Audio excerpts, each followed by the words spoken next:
Good morning sa tanang mga friend or vlogger. Good morning sa inyo.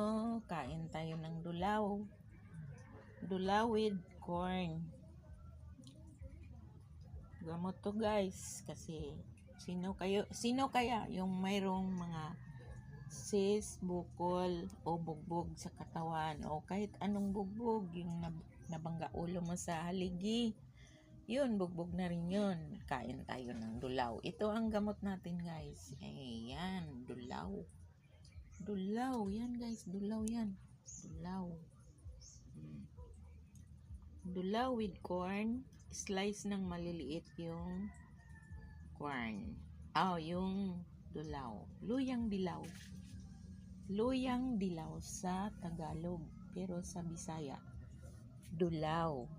Ito ngayon ang